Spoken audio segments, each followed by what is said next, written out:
Sa halip na sa taniman, sa bubong nagtabit ng sprinklers ng isang pamilya sa Santo Niño, South Cotabato para maibsan ang init. Epektibo naman. Parang makakatulog ka na sa tanghali. Malaking tulong, lalo-lalo na kung nagluluto ako ng mga pagkain namin or mga kankanin na mga order.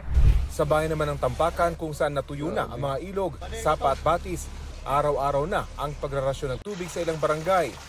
Ngayong araw, naitala ng Pag-asa ang pinakamataas na heat index o damang init sa Dagupan City sa Pangasinan at Bacnotan sa La Union na umabot sa 44 degrees Celsius.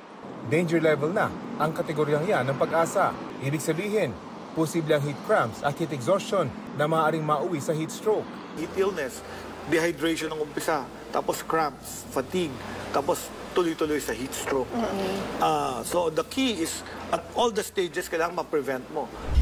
Ang Gabriela Party List nanawagan ng mandatory heat breaks para sa mga manggagawa. Si Senador Jingo Estrada naman nakiusap sa mga kumpanya na maging maluwag sa pagbibigay ng leave sa mga empleyado. Pagtitiyak naman ni Pangulong Bongbong Marcos, matutugunan ang pangangailangan ng mga probinsyang apektado ng El Nino. We look at them by area. Hindi ito iba-iba ang problema sa bawat lugar. Hindi naman pwedeng shotgun lang, one size fits all. No?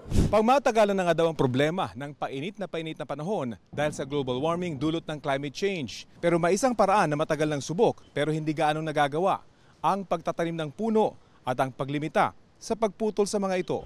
Rafi Tima nagbabalita para sa GMA Integrated News.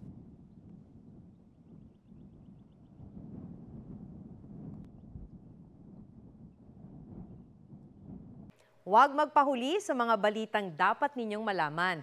Mag-subscribe sa GMA Integrated News sa YouTube.